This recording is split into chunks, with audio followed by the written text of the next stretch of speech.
ইব্রাহিম বলে, জিব্রাইল শোনো, আমার বাবা মাকে দুনিয়ার নমরুদের আগুনের চুলার মধ্যে ফেলে দিবার চাই, কিন্তু এমন কতগুলো বাবা কিয়ামত পর্যন্ত পৃথিবীতে জন্ম নিবে যাদের সন্তানকে জাহান্নামের আগুনে তারা পুড়াবার যাবে। এমন কতগুলো বাবা আজকে বাংলাদেশে আছে, নিজে খালি নামাজ পড়ে, ছেলেগুলো নামাজ পড়ে না। এরকম বাপ আছে না নাই? জোরে কথা বলেন না কেন? আল্লাহ কোরআনে বলেছেন, কু আনফুসাকুম ওয়া আহলিকুম নারা, জাহান্নামের আগুন থেকে বাঁচতে গেলে একলা বাঁচলে হবে না পাগল, তোমার আহাল পরিবার নিয়ে বাঁচা লাগবে। এই কথা কার কথা বলেন? আজকে মসজিদে বাবা তুমি নামাজ পড়ো, তোমার ছেলে কি করে, তোমার মেয়ে কি করতেছে? অনেক স্বামী আছে দেখবেন দুপুরবেলা বাড়ি গেছে, এখন 3 তরকারিতে ভাত ডাইনিং টেবিলে, স্বামী কিন্তু জোহর নামাজ পড়ে এসে দোয়া পড়তেছে, আল্লাহুম্মা বারিক লানা ফি মা রাযাকতানা ওয়া কিনা আযাবান নার, এই বলে বিসমিল্লাহ বলে যখন খাবার যাবে, এমন সময় বিবেক বলতেছে, দোয়া তো ভালোই মারতেছে, তোর বউ কি নামাজ পড়ছে যে তোর সামনে 3 তরকারিতে ভাত দিল, সে বইয়ের খোঁজ নিবি না? তখন বলতেছে, কে গো, নামাজের খবর কি? গোসলই করিনি। তা আপনি নামাজে হয়ে বেয়া নামাজের হাতে খাচ্ছেন, আপনার নামাজের বরকত কি সিধা দিকে যাবে না উল্টা দিকে যাবে? তখন আপনার কি করা দরকার? গোসল কর, নামাজ পড়, আমি বেয়া নামাজের হাতে খাবো না রে। এই কথা বলে হুঙ্কার মারার সাথে বউ দৌড়ে গিয়া গোসল করে জোহর নামাজ পড়ে যখন আপনার সামনে খাবার দিচ্ছে, আপনি তখন বলতেছেন, হুন্না লিবাসুল লাকুম ও আনতুম লিবাসুল লাহুন্না, স্বামী হলো বিবির পোশাক, বিবি হলো স্বামীর পোশাক, আমি একলা খাবো কেন? 2 জনে মিলে খাই। 2 জন মিলে যখন খাওয়া দাওয়া করতেছে, ফেরেশতাকে আল্লাহ খবর কি, আল্লাহকে স্বামী স্ত্রী দুটাই জান্নাতি। সুবহানাল্লাহ না কেন? তার মানে কি বুঝতেছেন? আপনি একলা নামাজ পড়া, জোহর নামাজ পড়ে বাড়ি যায়, ছেলে ডাকতেছেন, বাবু বাবু আসো ভাত খাই। ফেরেশতাকে আল্লাহ নামাজে যাওয়ার সময় চোরের মতন গেল, আর ভাত খাওয়ার সময় ডাকাত হয়ে গেল। নামাজে যাওয়ার সময় একলা একলা গেছে, আর ভাত খাওয়ার সময় ছেলে ডাকতেছে। এরকম বাপ আছে না নাই? কথা কর না কেন? এরকম বাপ আছে না নাই? তাহলে নামাজের সময় একলা গেল, আর খাওয়ার সময় তোমার সন্তানকে ডাকতেছো। প্রকৃত বাবা যদি হও, তাহলে দুনিয়ার দিকে না তাকায় তোমার বাবার জান্নাত, তোমার সন্তানের জান্নাতের দিকে তাকাও। এমন কিছু কর্ম সন্তানকে দাও যে কর্মের কারণে আল্লাহ তাআলা তাকে জান্নাত দিয়ে দেয়। ওই বাবাই হলো পৃথিবীর সবচাইতে ভালো বাবা। যেই বাবা সন্তানের দুনিয়া চায় না, আখেরাত ভালো চায়, ওই বাবাই পৃথিবীর সবচাইতে খারাপ বাবা। যে বাবা সন্তানের দুনিয়া ভালো চায় কিন্তু আখেরাত ভালো চায় না। দুনিয়ার 3 তলা 5 তলা গল্প করে, আমার মরে গেলে ছেলের কোনো টেনশন নাই, আমি এত জায়গা জমি বাসা বাড়ি করে থেকে গেছি, ভাড়া দিয়ে খাবি। হায় হায়, মরে গেলে সন্তানের কোনো টেনশন নাই, কিন্তু তোমার সন্তান যখন মরে যাবে তখন তোমার খবর কি? তোমার খবর কি? আল্লাহ নবী যখন জান্নাতের মধ্যে ঢুকলেন, লাইলাতুল মেরাজে নবী দেখলেন আল্লাহ কিয়ামত পর্যন্ত যা হবে নবীকে দেখাইছেন। নবী দেখলেন কতগুলো বাবা হাউমাউ করে জান্নাতের মধ্যে কাঁদতেছে। আবার নবী যখন জাহান্নামের মধ্যে ঢুকলেন, এমন সময় দেখতেছে কতগুলো বাবা মুস্কি মুস্কি হাসতেছে। নবী বলেন, জিবরাইল, জান্নাতের মধ্যে কতগুলো বাবাকে আমি কান্না দেখলাম, আর জাহান্নামের মধ্যে কতগুলো বাবাকে হাসা দেখলাম, কারণ কি? জিবরাইল বলে, রাসূলুল্লাহ, এই জাহান্নামের মধ্যে যারা হাসতেছে তারা নিজের পাপের কারণে জাহান্নামী হয়েছে, কিন্তু তাদের সন্তানগুলো নামাজ পড়ে পড়ে সব সময় আল্লাহর কাছে বলতেছে, রব্বির হামহুমা কামা রব্বায়ানি সগীরা। বাবার জন্য সন্তান মসজিদে দান করে, বাবার জন্য সন্তান মাদ্রাসায় দান করে। আল্লাহ ডাক দে বলে, পাগল রে, তুই পাপের কারণে জাহান্নামী হলে কি হবি? তোর নেককার সন্তানের আমলের কারণে অতি সত্বর আমি আল্লাহ তোরে জান্নাত দিয়া দিব। অতি সত্বর জান্নাত পাওয়ার আশায় তারা মুস্কি মুস্কি হাসতেছে। আর যাদেরকে জান্নাতের মধ্যে কাঁদতে দেখলেন, আর নিজের নেকির কারণে জান্নাতি হয়েছে, কিন্তু এদের সন্তানগুলো সবসময় জুয়া খেলে, তাসের আড্ডার মধ্যে ফেমসিরিল খায়, ইয়াবা খায়, নামাজে ধারতে যায় না, আজান দিলে কানত আঙ্গুল দেয়। আল্লাহ কয়, পাগল, তুই নেক কাজ করার কারণে জান্নাতি হলে কি হবে? সন্তানকে মানুষ করতে পারিস নাই, অমানুষ দুনিয়াতে রাইখা এসিস, এই সন্তান যত পাপ করতেছে, পাপের একটা অংশ তোর আমল নামার মধ্যে ঢুকতেছে, অতি সত্বর আমি আল্লাহ তোকে জান্নাত থেকে জাহান্নাম দিব। এখন চিন্তা করেন, আপনি যদি জান্নাত পান, সন্তানের কারণে আপনাকে জাহান্নামে যাওয়া লাগবে। আবার আপনি যদি জাহান্নামেও যান, সন্তান যদি ভালো হয়, ওই সন্তানের কারণে আল্লাহ পাক আপনাকে জান্নাত দিয়া দিবে। সুবহানাল্লাহ কয় না বারে? আচ্ছা, আপনার কি রাগ করছেন? কি আইডিয়া বানাতে যাবেন না বেটা বানাবেন?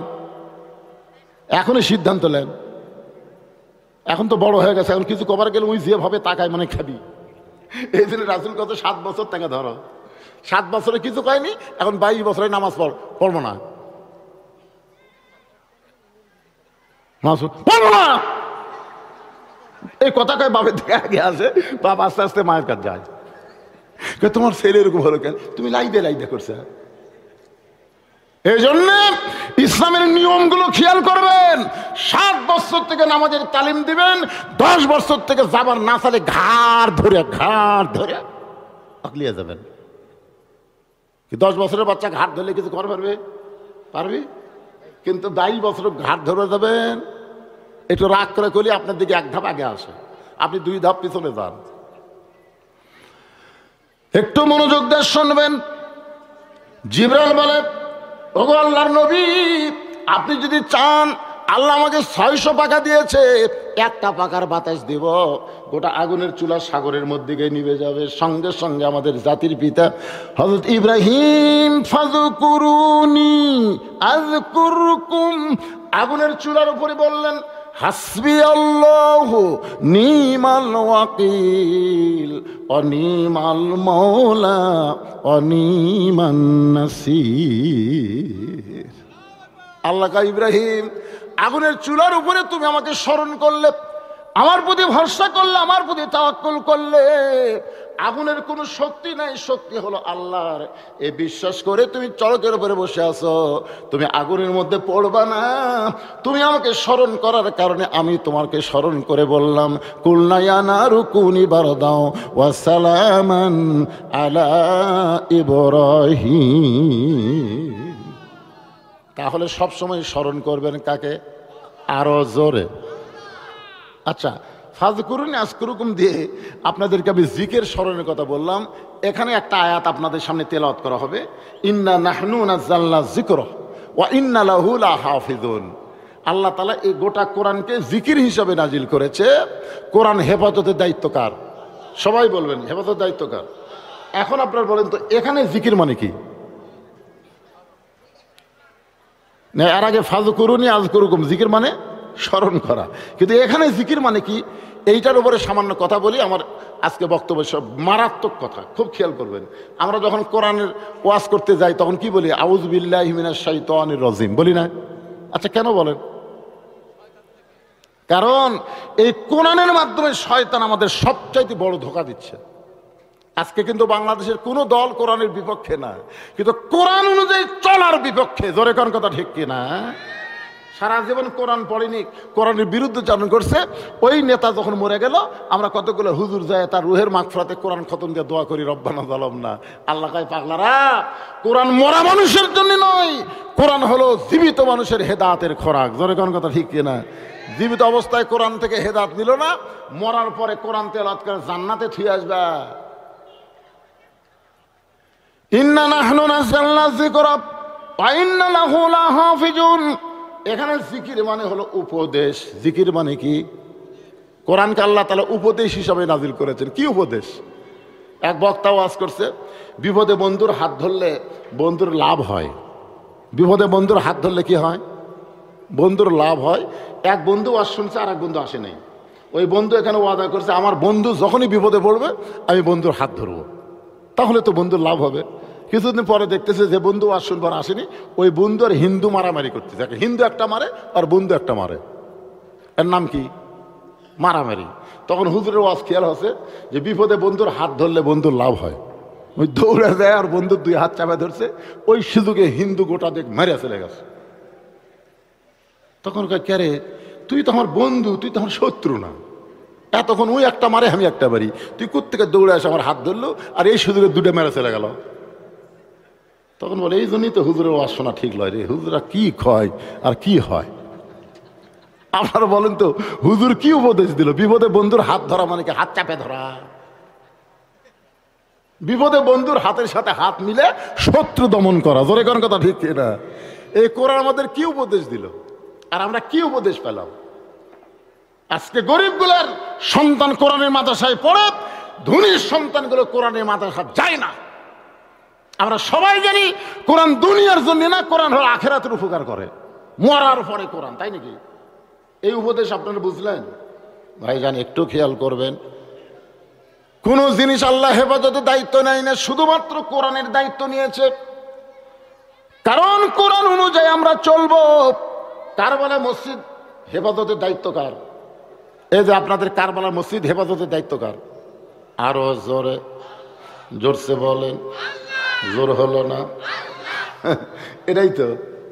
জলসিরে তোলা এক বন্ধুর বাসায় যখনই ঢুকবেন, তখন ওই গেটের কাছে একটা খাঁচার মধ্যে ময়না ফাঁকি আছে। গেট খোলা মাত্রই ময়না ফাঁকি বলে চাম আলাইকুম।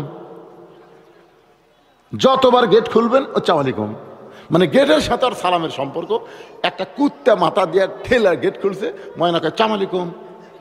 আপনার বলেন তো ময়না কি সালামের উত্তর জানে, সালামের অর্থ জানে?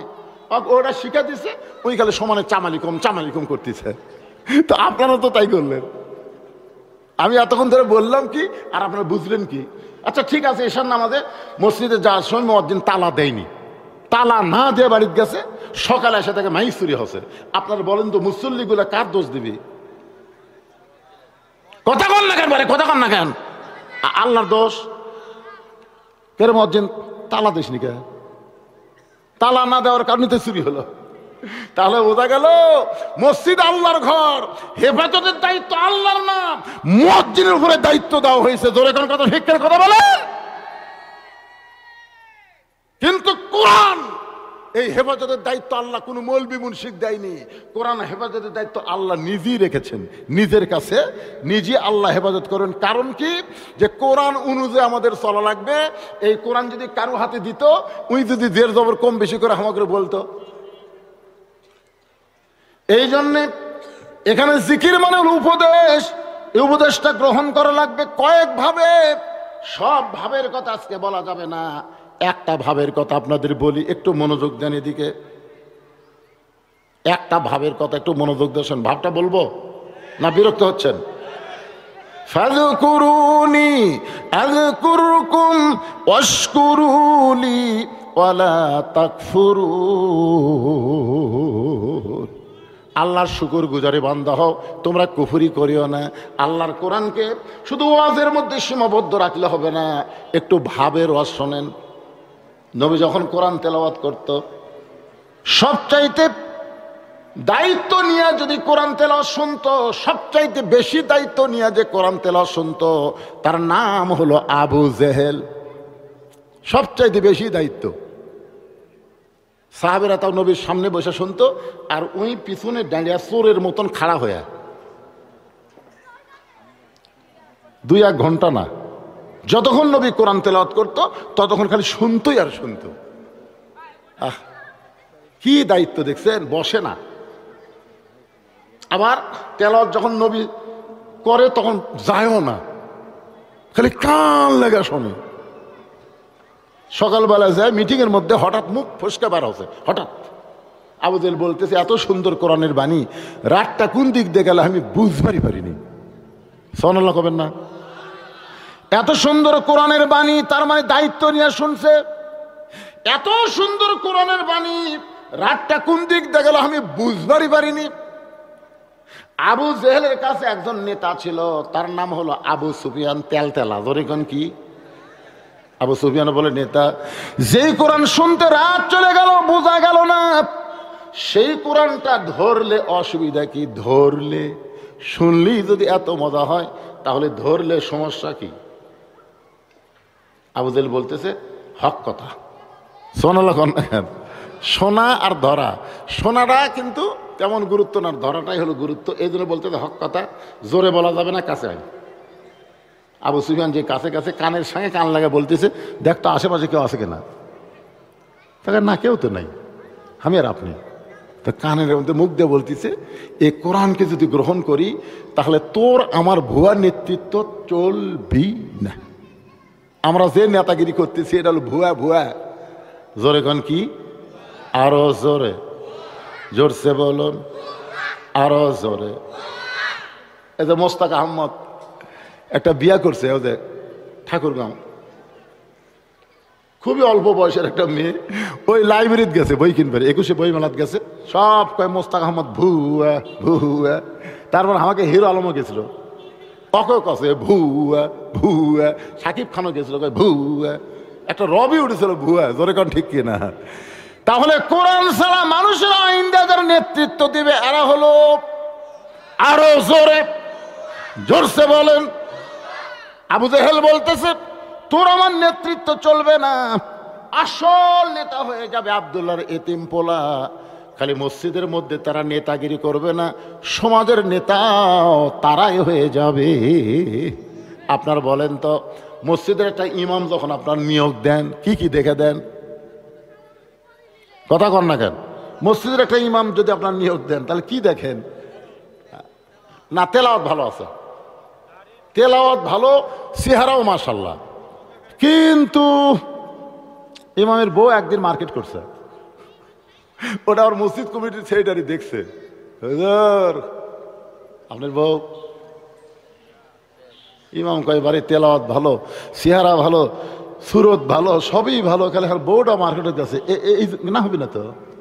আপনি বউ ব্যাপারটা চলে, মার্কেটত যায়, যতই বোরকা পরে দেখ, মরদ মানুষের কথা বলে কাপড় লেয়, এই লোকের পাশে আমরা একটু করবো না। ওরে বাবা রে, আপনি মসজিদের নেতা নিবেন নির্বাচনের ব্যাপারে এত সজাগ হলেন, আর 2টা থানার একটা এমপি হবি, সেইটা নির্বাচনের ব্যাপারে আপনাকে সজাগ হওয়ার দরকার আছে না? কথা বলেন। আজকে মসজিদের ব্যাপারে সজাগ বলে মসজিদ ভালো আছে, সমাজের ব্যাপারে সজাগ হবার গেলে তাহলে আল্লাহর কোরআনকে ইন্না নাহনু নাযালনা যিকরা ওয়া ইন্না লাহু লাহাফিজুন, আল্লাহ বলেছেন কোরআনকে আমি জিকির হিসাবে নাজিল করেছি। এই কোরআন হেফাজতের দায়িত্ব হলো আল্লাহর। জোরে বলেন কার?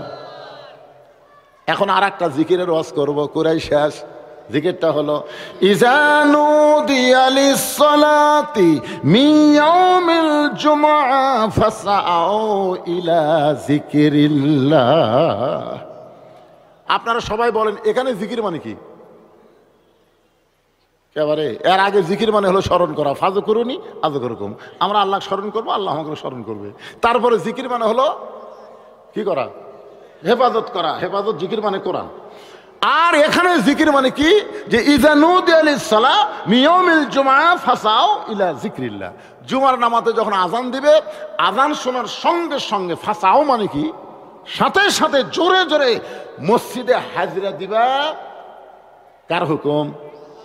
কিসের জন্যে? জিকির করার জন্যে। এই জিকির মানে নামাজ। যেরকম এই জিকির মানে কি?